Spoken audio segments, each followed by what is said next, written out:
Imagine if you went from feeling fine every day to feeling amazing. How would your life be different? Everyone has the ability to feel amazing again and again. You just need the right tools to get there.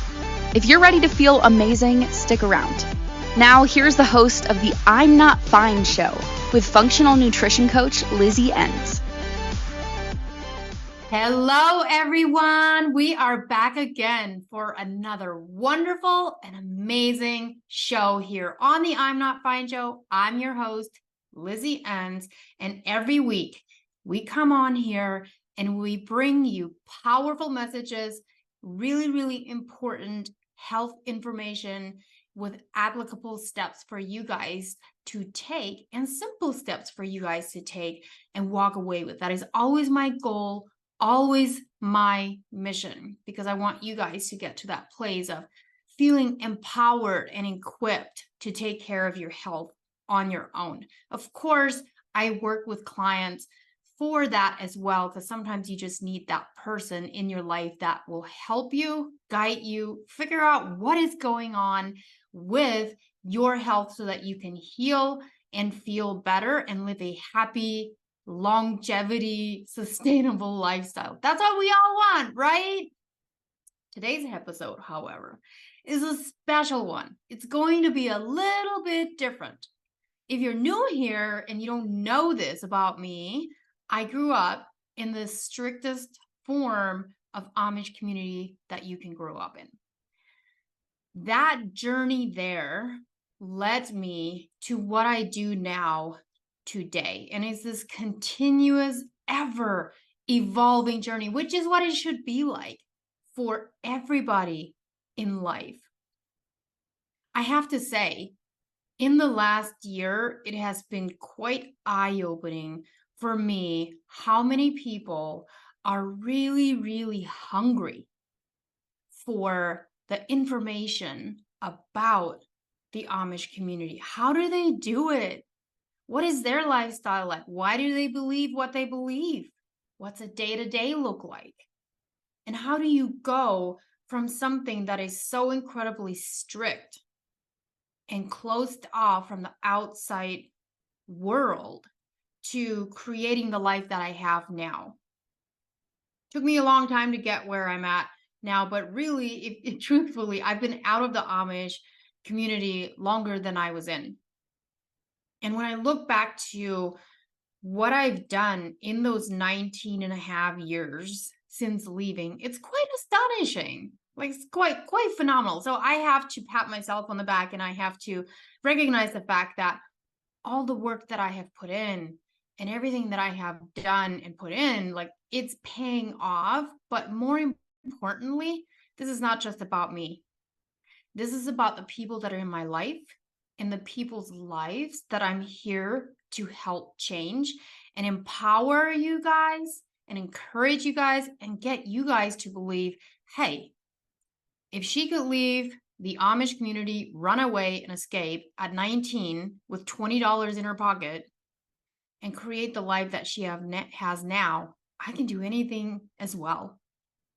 So what I want to talk to you guys about today is a little bit about my life in the Amish community and share like what that lifestyle was like, what it taught me, and that journey from there to what I'm doing now and why it is so important to listen to your intuition. And I'm going to rephrase this again. I say this over and over on other shows as well. Your intuition is God speaking to you. And I'm going to give you some examples of what that actually feels like and what that looks like, because I've experienced so many moments in my life where I'm like, what is my intuition telling me? What is my gut telling me? Because your gut and your intuition is your body speaking to you. And when you have that gut feeling and you're like, man, I don't know why, like, this doesn't make any sense to me right now. And I don't know why I'm feeling this way, but your gut is saying you need to do A, B, and C. That's actually God telling you what you should do. And he's looking out for you and he's guiding you and directing you. So let's back it up. Let's go back to my life in the Amish community and what that even looked like. So as I said before, grew up in the strictest form of Amish community, and there are so many different Amish orders. There's Old Order, there's New Order, there's Mennonite, there's BG Mennonite, there's Dan Church. There's within the Amish community so many different orders of the Amish community. But where I'm from, it literally is the strictest form. And what I mean by that, we had no electricity, no indoor plumbing. So we had outhouses for our restrooms, and we had to heat up water in a big iron kettle if we wanted to take a bath. Like, we didn't have showers in our house, so we couldn't just go take a shower.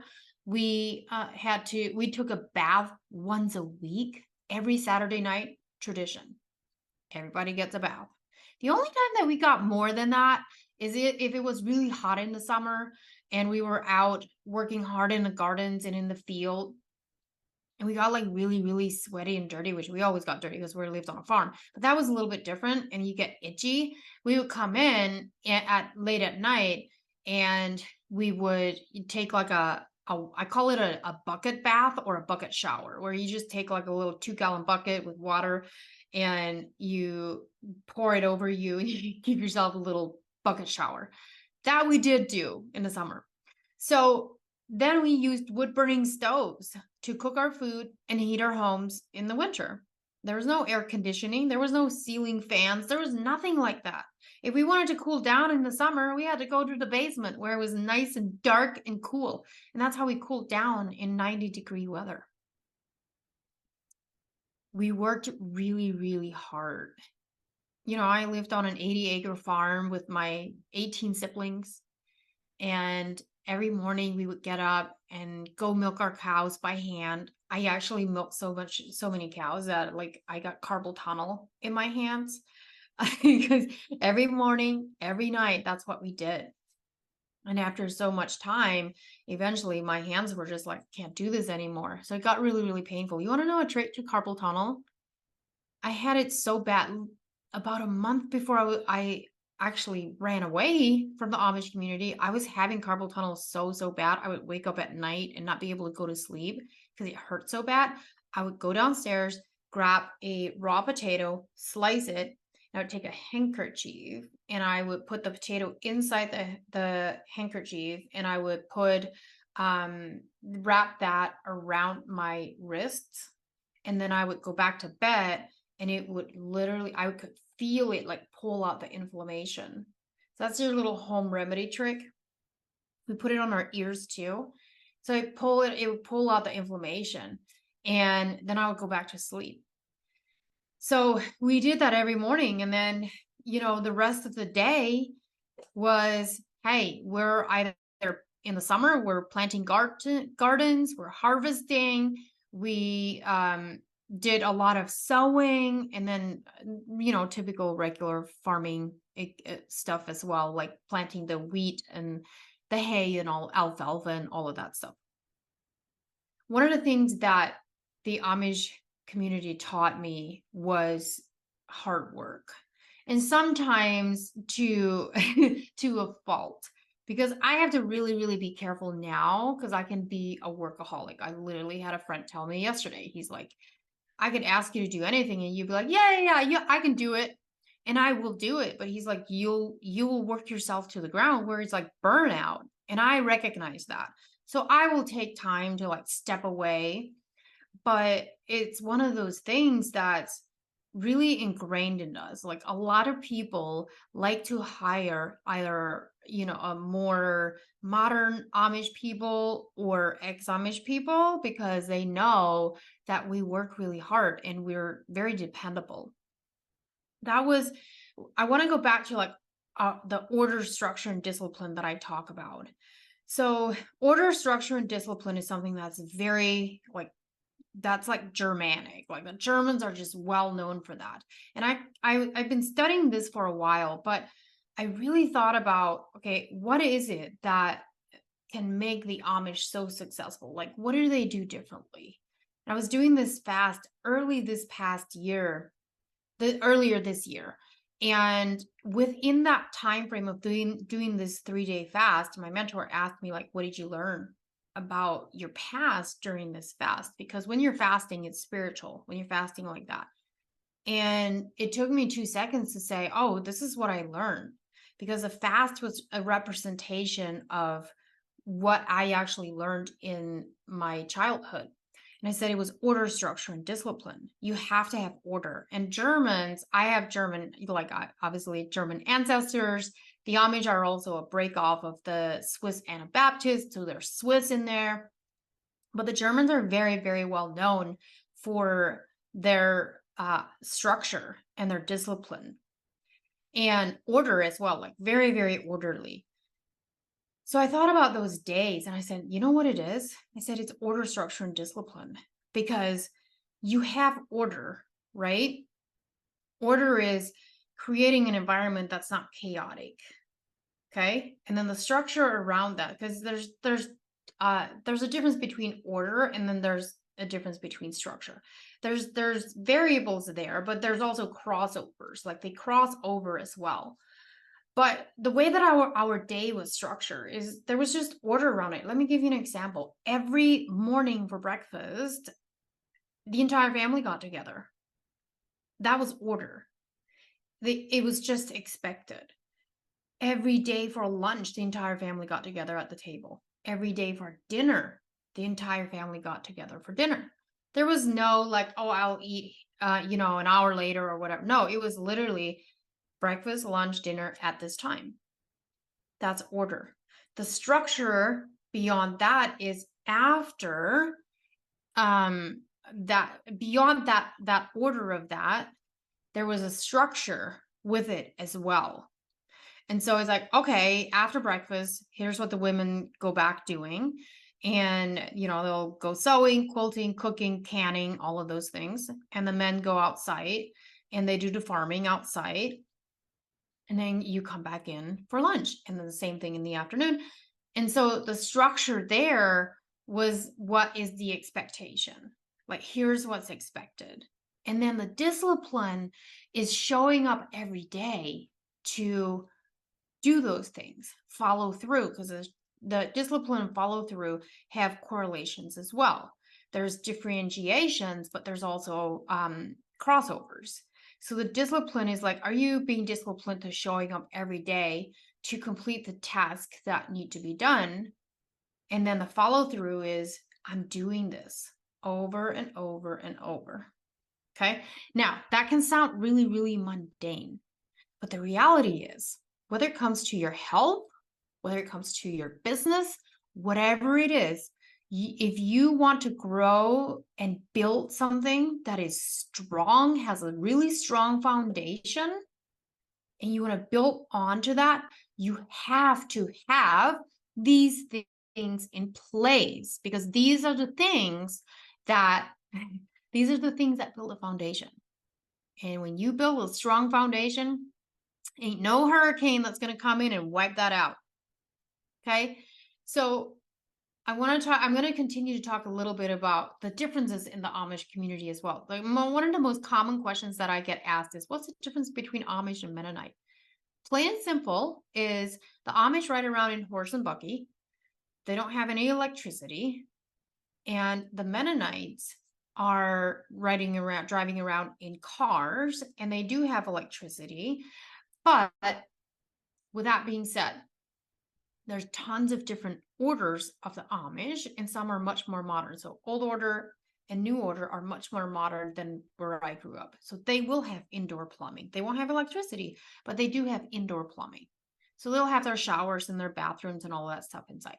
The Mennonite and the old order and new order will have phones in their corners of their communities. And if you have a business, they're allowed to have a computer or a cell phone. Funny story, I actually have some Amish women, old order and new order Amish women, that find me on social media, and they come and they actually work with me in my coaching business as a client.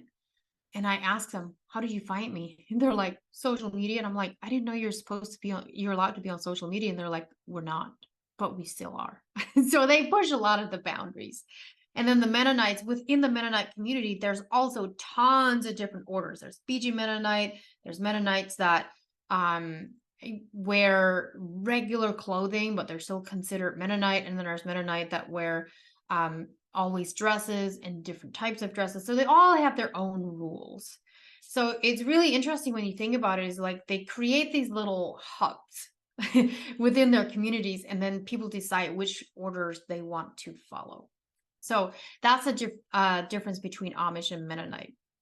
And that's very broad, by the way. We have to go to our first break here. I know I'm just getting started, but when we continue here, we come back from this break, I'm going to continue to dive into that journey of me being in that Amish community and what it took to go from that to then finally leaving and what I did beyond that. So don't go anywhere. I'm your host, Lizzie Ens, on the I'm Not Fine show. We'll be right back. We often get used to just feeling fine instead of reaching to feel excellent or even good. Wellness is about feeling good, and that is a journey of continually coming back to what is nourishing and healing for us. Your body is functional and ever-changing, like a pendulum swinging. We must learn how to move with our bodies. Tuning into I'm Not Fine with functional nutrition coach Lizzie Ens will provide you with simple but effective tools that you can use right away, so you can go from feeling just fine to feeling amazing. Listen for I'm Not Fine on Fridays at 3 p.m. Eastern Time, 2 p.m. Central Time, 1 p.m. Mountain Time, and 12 p.m. Pacific Time on InspiredChoicesNetwork.com.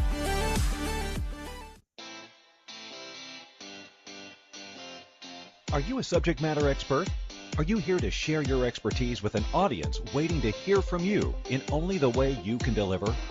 Are you ready to have your voice amplified across the airwaves?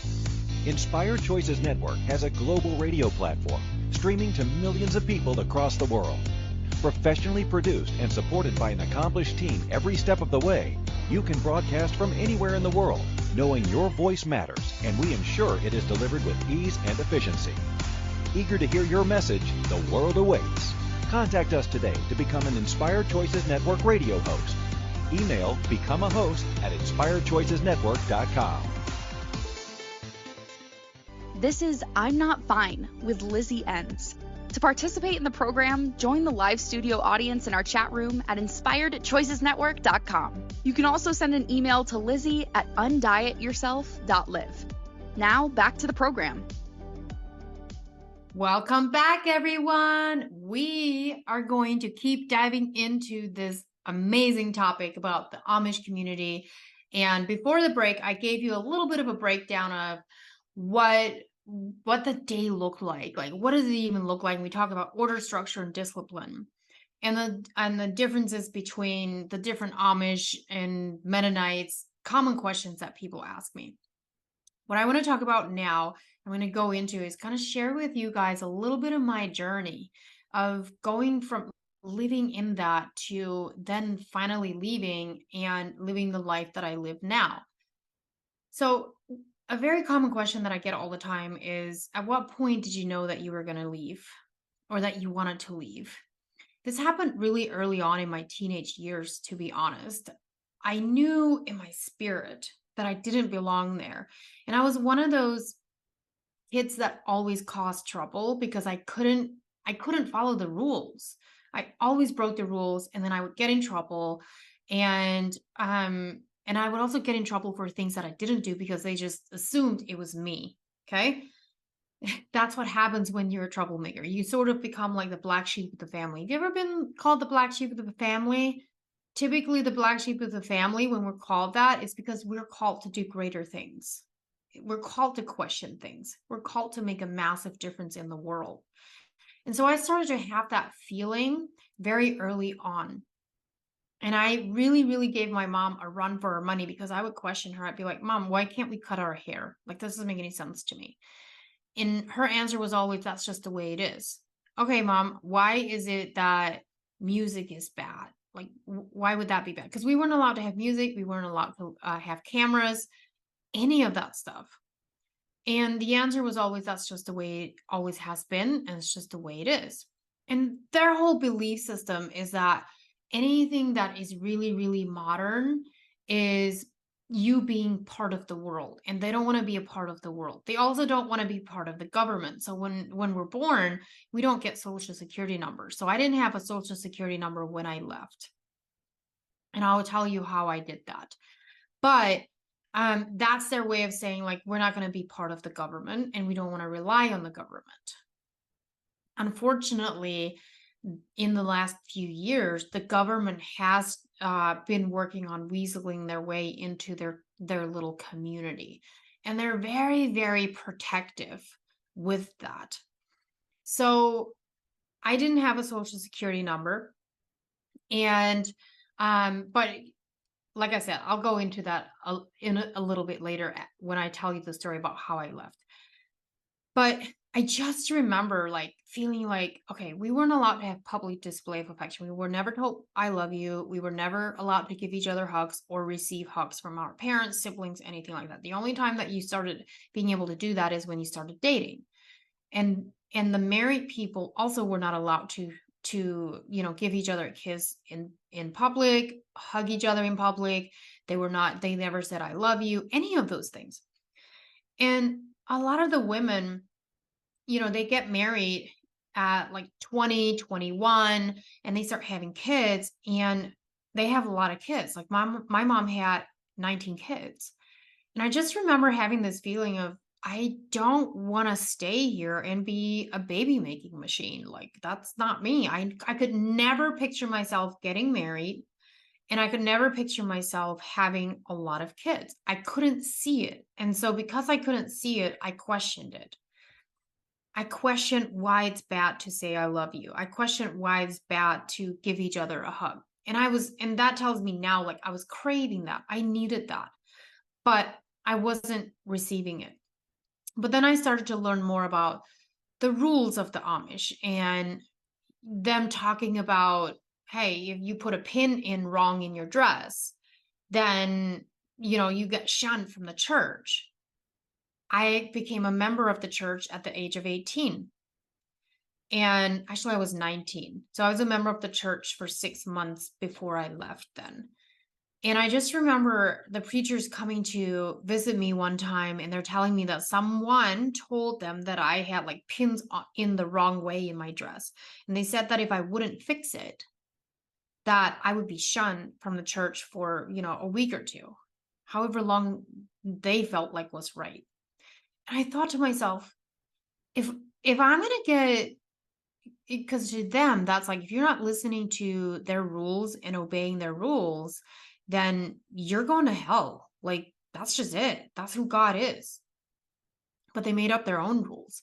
And so I just remember getting to this place at one point where I thought to myself, if I'm going to go to hell for putting a pin in wrong in my dress, then I might as well go to hell driving a car. And in a sense, that's comical, but also really, really sad, because I have to tell you, like, that is an extremely desperate place that I was in. And so getting to that place where you're just like, well, if it's this bad over here, then it can't be any worse over here. And so that started to be like the beginning of me just going like, I have to figure out how to leave. And when I became a member of the church, I started to learn more about the makings of the church and the rules and how they were treating people, and I just couldn't get on board with it. And I remember having this conversation with my mom one time, and I asked her, I said, Mom, like, there was this lady that would come visit us, and she loved God, and she would talk about Jesus, and she she loved her life, and she had really, really short hair. And after she left, I asked my mom, I said, so Mom, so this lady's going to go to hell just because she cut her hair really short, but she loves God? And my mom goes, well, that's just the way it is. In their eyes, they think or believed that Amish people are the only people that can go to heaven because that's the way that you're supposed to live. And anything that's really modern is bad, and that God wouldn't like it. So if you really think about like sort of where they're kind of stuck like right before the steam engines came out, right around 1860. That's sort of where they're stuck. And they just feel like if you're born there, that's where you're supposed to stay, because that's where God wants you to be, and anything of the world is bad. I did a video the other day where someone was questioning some of the things that I was sharing on social media about, and I responded and I said, I was supposed to be there.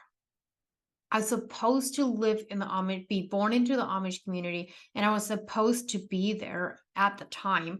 I don't despise the Amish culture. I love my culture. I love the community. Do I agree with everything? No, but here's what I said. I said I was supposed to be there at that time, but I was not meant to be there for the rest of my life. There's a time frame for everything. There's a place for everything. And so I don't regret, because it has made me who I am today and taught me a lot of things that the world is craving now. The world is craving simplicity and self-sufficiency and sustainability. And my job is to teach people how that's possible, because those are traits that the Amish people have, and people want to learn that. That doesn't mean that I agree with everything clearly, because I'm here. I wouldn't be here talking to you guys about all of this stuff if I would have stayed there.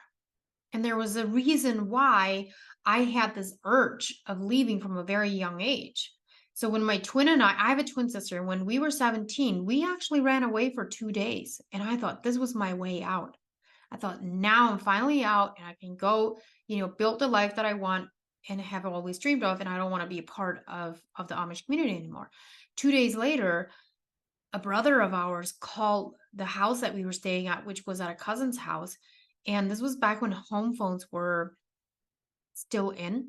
She was in the kitchen and I was in the living room. We both picked up the phone at the same time, but she started talking first. So I didn't say anything. And I just listened to the entire conversation because one of our brothers called. And at the end of that conversation, I heard her say to my brother, I can't do this. I can't do this to mom. I can't do this to the family. You have to come pick us up tonight. Every being in my body was devastated. I knew that I did not belong there. And I did not want to go back. To them, when you leave, they mourn you as if you died.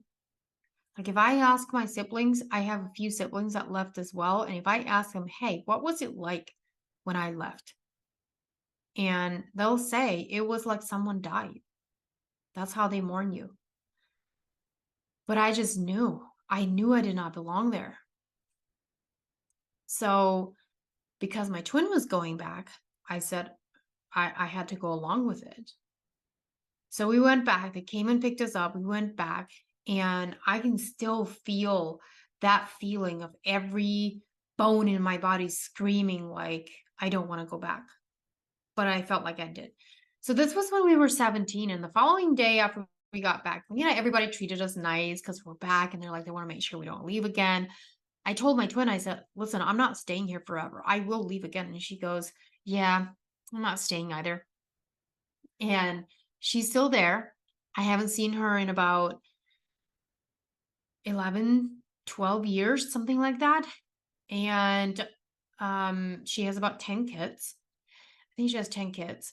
And she said that she wouldn't stay, but she ended up getting married and then having lots of kids. And I ended up leaving 2 years later. But within that 2-year time frame, I became a member of the church. What that means is becoming a member of the church means that you got baptized within the church.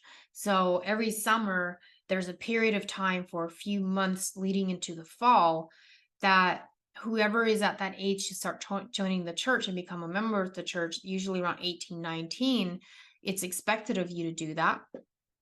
Every Sunday at church, you have to follow the preachers to a separate room, and they start teaching you about the rules of the church and what you have to, abide to and all of those things. And then in the fall, you get baptized and you become a member of the church. And now once you're a member of the church, now all the back end things of the church, and you're supposed to know all the rules that they have. And that also means that they have more control over you. So like you can get shunned, which I'm shunned from the church now because I was a church member. So what that means is a member of that church is not allowed to take anything from my hands. They're not allowed to eat with me. They're not allowed to give me anything. So everything has to be like excommunicated. Thankfully, my mom doesn't follow along with all of those rules. She's a very, very amazing person. So that's that part. So from 17 to 19, when I was still there, I ended up becoming a member of the church. I got a boyfriend from a different state. And I'm going to leave you a little cliffhanger here because we got to go to our next break here. And when we come back, I'm going to continue to share a little bit more about what actually led me to leave. And then I'm going to fast forward it to how I even got to where I'm at now, because we have limited time today. And there's just not enough time to put everything in the entire hour, but I'm going to give you as much as I can. Okay. So don't go anywhere. We'll be right back. I'm Lizzie Ens, your host on the I'm Not Fine show. We often get used to just feeling fine instead of reaching to feel excellent or even good. Wellness is about feeling good, and that is a journey of continually coming back to what is nourishing and healing for us. Your body is functional and ever-changing, like a pendulum swinging. We must learn how to move with our bodies. Tuning into I'm Not Fine with functional nutrition coach Lizzie Ens will provide you with simple but effective tools that you can use right away, so you can go from feeling just fine to feeling amazing. Listen for I'm Not Fine on Fridays at 3 p.m. Eastern Time, 2 p.m. Central Time, 1 p.m. Mountain Time, and 12 p.m. Pacific Time on InspiredChoicesNetwork.com.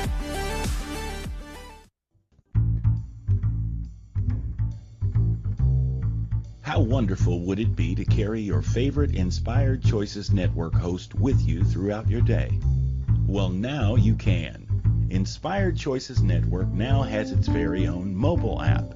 Our free app offers live streaming shows, along with thousands of podcasts and TV episodes. Our shows cover a wide variety of topics. Whether you're waking up with us, carrying us through the day, and taking us to bed with you, we're always here for you to enjoy. We're easy to find. Just search for Inspired Choices Network in the Apple App Store or Google Play Store. This is I'm Not Fine with Lizzie Ens.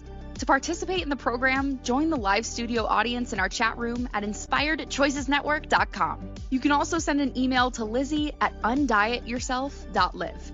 Now, back to the program. Welcome back, everyone. We are going to dive right in again and go right back to the subject that we were talking about, because we have limited time and there just is not enough time to cover everything. But I'm going to do my best to cram in as much as I can so that you guys can get out of it as much as possible. So I'm now a member of the church, 19 years old. I became a member of the church in fall, and then 6 months later is when I ended up leaving. So let's talk about this time 2 weeks leading up to me leaving. By this time, I had a boyfriend from New York, and our way of communication was writing letters to each other. We sort of like became pen pals. So I met him when a brother of mine got married in New York. We met, we started dating, and then we became official. But we only saw each other like once or twice a year.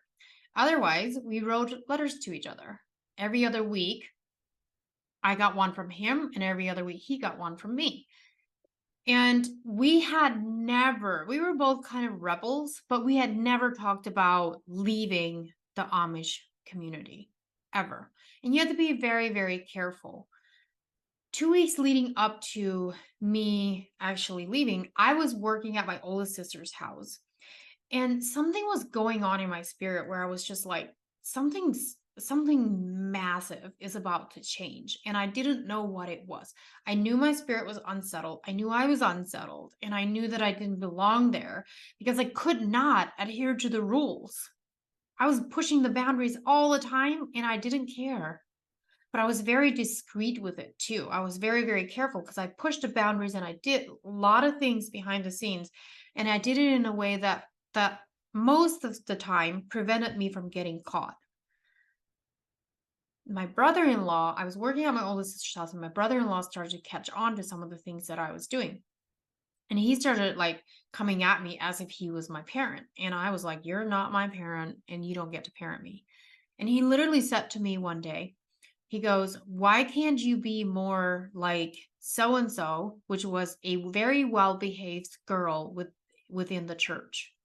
And I just was like, I cannot believe that you just compared me to that girl.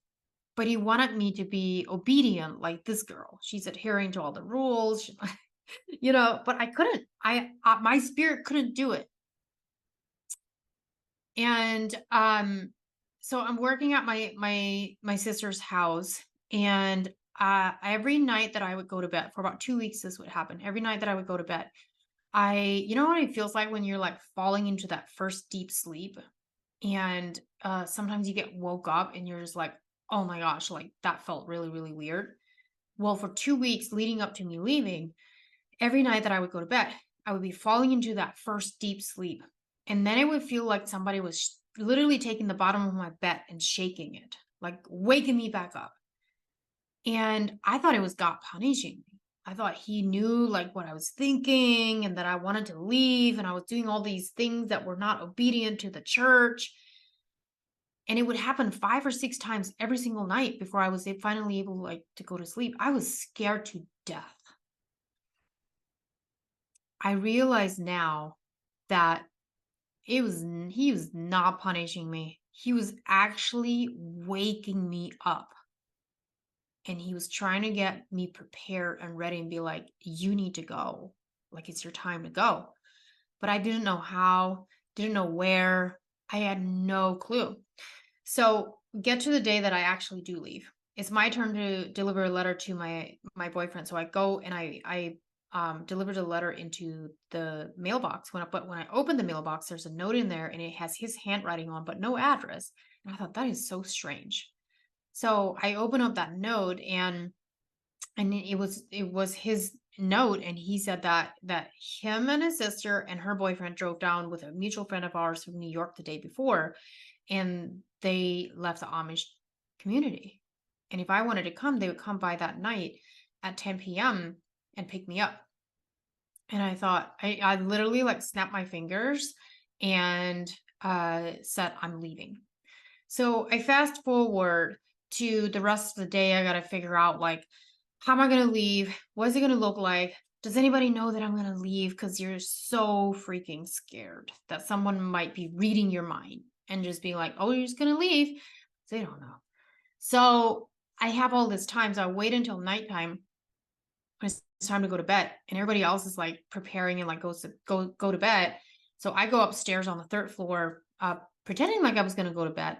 But as soon as I got into that room, I wrote a letter to my mom, and I said, this has nothing to do with you or anybody here, but I have to go. I wanted her to know that it was not her, because I knew she was going to beat herself up and think that she did something wrong. But I wanted her to know that she did not. So I wrote that note, took off my covering. I had $20 in my pocket, and got a flashlight and a couple little souvenirs. And then I climbed out onto the roof. And here is one of the most pivotal moments of my life. And it is also a moment of my life that now has become an inspirational part to other people. And here's why. I sat on that roof for 30 minutes contemplating how I'm going to jump off that roof.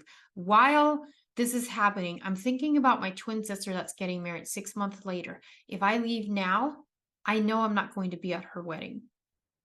I could decide to stay for 6 more months so that I could be at her wedding because we were really close, and then leave after that. But I also knew that if I did that, the whole entire community would find out that my boyfriend left, and they'd be watching me like a hawk. And they would want to make sure that I don't leave. So I knew if I stayed, I would never leave. This was literally my only chance. And then I'm thinking about the fact that I'm leaving my entire family behind, my entire community, and everything that I ever really knew. And I had to detach myself from all of that to be able to leap forward. I'm thinking about jumping off this 15-foot roof. and not break a bone and not end up in the local newspaper, looking like the biggest fool ever because I jumped off the roof and I was trying to escape, and they would be like, that's what you get. God's punishing you because you're trying to run away. Here is where so many people in life get stuck. Let me paint a picture for you. It doesn't matter whether it's weight loss. It doesn't matter if it's your career. It doesn't matter if it's, hey, I need to actually separate myself from some relationships in my life. This moment right here on that roof is where a lot of people get stuck. Why?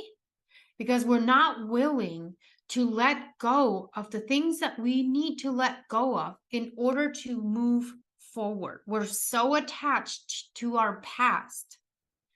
You're so attached to your past and the people and the things that are in your past that you can't leap into the future. But the reality is in order to leap into the future, you have to let go of the past.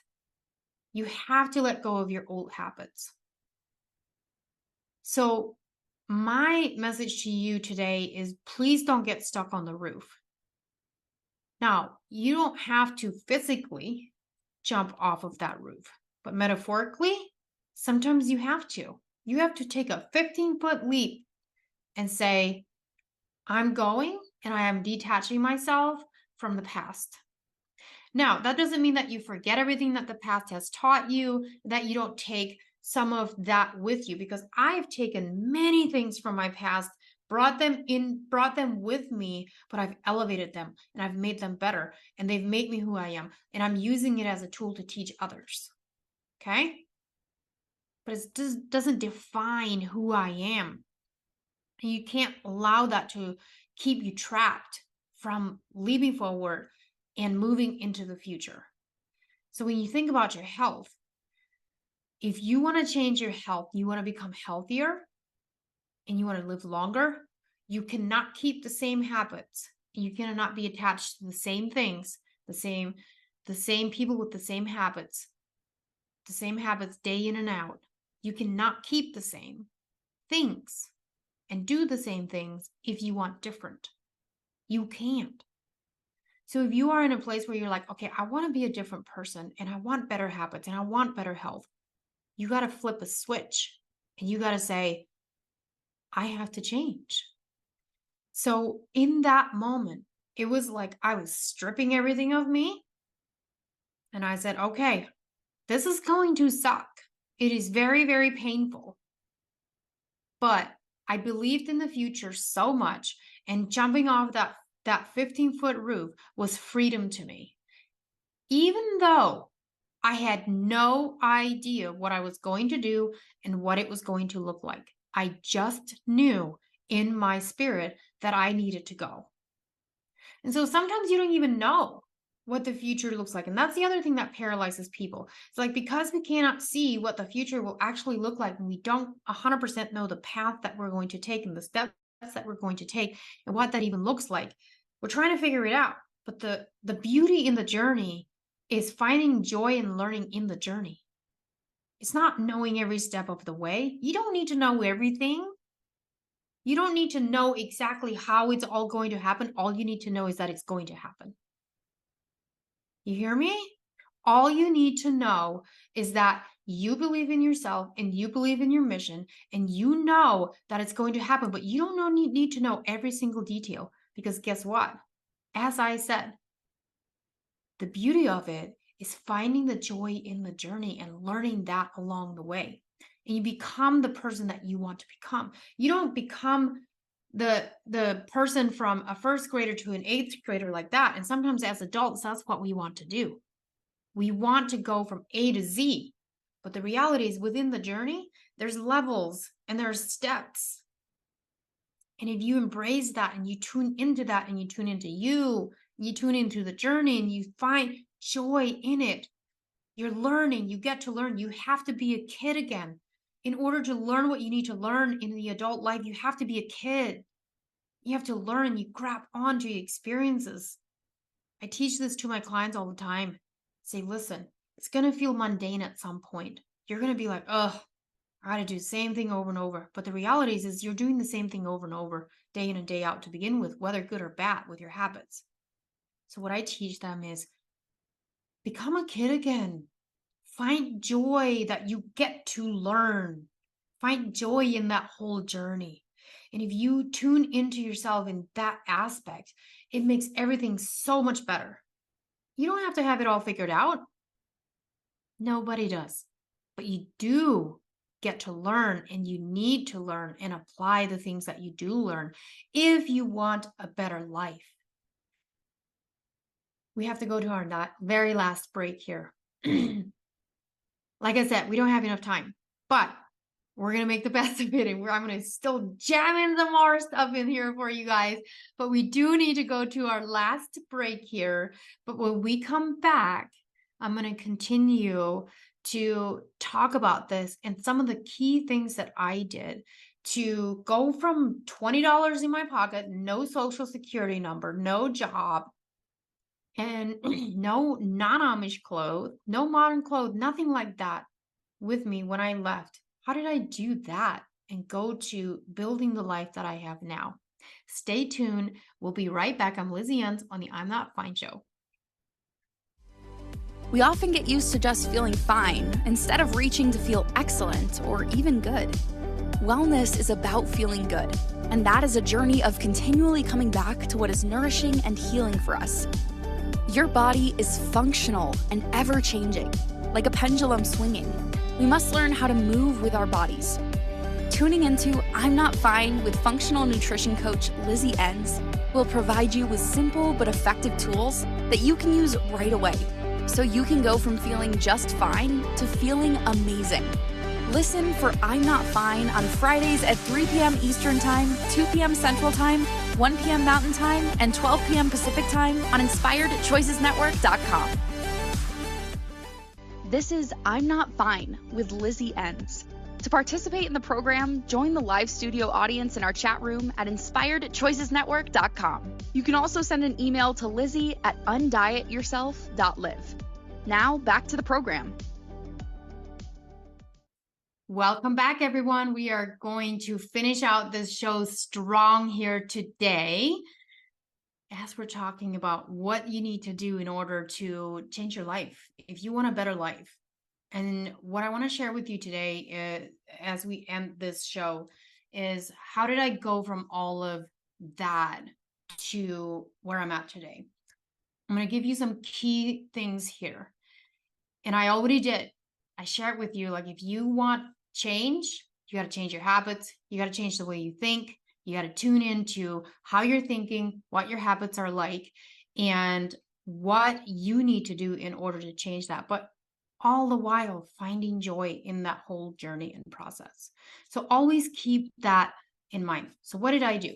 Right after I left, I finally did jump off that roof, of course, and I left and I ran away.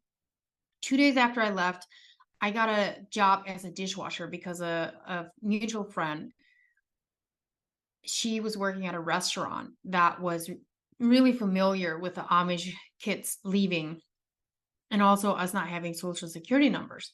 So she ended up getting me a job there. They didn't even interview me. She just said, hey, this girl ran away and she needs a job.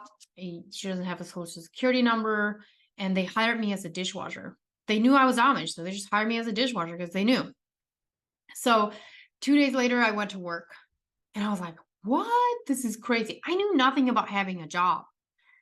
And so I go to work, and then I got connected to this couple named Jake and Anna, who were from the same Amish as I was. And they had been out for 5 years, and I got connected to them. Still don't know why they chose me, but they chose me, and they said I could come live with them for $50 a month on rent to have a room, but they would help me get my social security number, my driver's license, and a car. And once I had all of those things, I would move out on my own.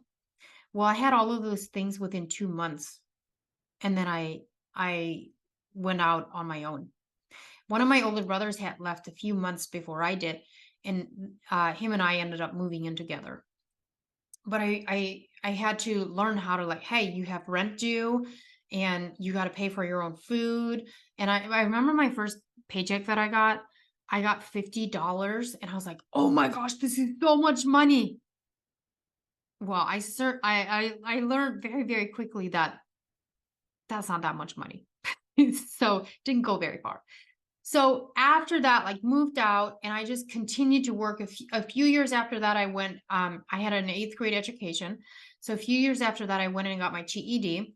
And while I was in school for my GED, I discovered that I was really passionate about science and the physiology of the body. So it took me a few years and eventually I became a personal trainer. And then I studied holistic health and then I studied functional health. And within that time frame, I worked as a personal trainer.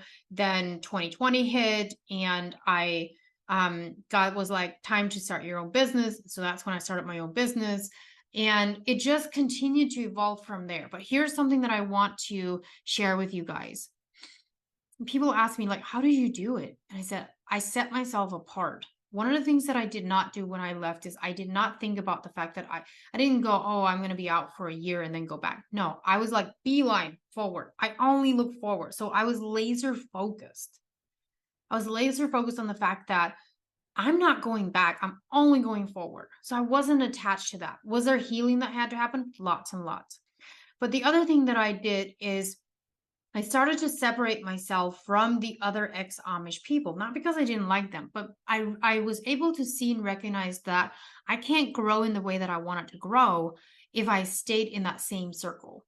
So I started to intentionally hang out with people that were not from the Amish community because I thought they can teach me things that I did not learn. And so intentionally, I aligned myself with people that could teach me completely different things that former Amish people couldn't. And so I put myself in a discomfort, in an uncomfortable environment. And I still do that to this day. I will intentionally put myself in an uncomfortable environment with other people that I know that I can learn from. And it is the only way that I can make myself grow. Because you don't grow in the comfort zone. You don't. So if you're in this place where you're like, I need change in my life, I want change, and I need to become a better person, I want my life to look different, and you're called to do big things, well, I want you to remember one thing. It's not going to be comfortable. You're going to have to decide and make that decision and say, okay, I know I'm going to be uncomfortable. And you have to be comfortable with that idea. And once you make that decision and you realize, okay, my decision is I'm going to do this. So there's a difference between saying, okay, I've decided that I want to be healthy. I've decided that I want a better career. And then beyond that decision, you can decide and say that you've decided that you want that. But beyond that decision, there has to be action behind it. I've known way too many people in my life that said, well, I want to be able to travel the world and see the world and go on vacation and stuff like that. But I told them, I said, that doesn't mean anything if there's not action behind it. I have to see the action behind it. So if there's something that you want and you want that change, you have to decide, one, and then two, you have to take action towards that. And then three, you have to follow through with it. Okay? So the consistency, follow through and consistency. Decide, jump, action. Jump and action are kind of like the same thing, right? Follow through and then consistency. They all flow. And if one's missing, the other one's not going to happen. So you have to be so in line with those things. Or remember, order, structure, discipline. You have to be in line with those things and then take that action. So with that being said, we are at the tail end of this show. But what I want to share with you right now before we close out here is that please don't get stuck on the roof. Think about a time in your life that you needed to let go. Think about what you need to let go and let go of that and take that leap forward. I'm Lizzie Ens on the I'm Not Fine Show. We'll be back next week. Thank you for listening to the I'm Not Fine show. Lizzie Ens returns Fridays at 1 p.m. Eastern Time, 12 p.m. Central Time, 11 a.m. Mountain Time, and 10 a.m. Pacific Time on InspiredChoicesNetwork.com. Until then, have the best week of your life by making choices that take you from feeling fine to feeling amazing.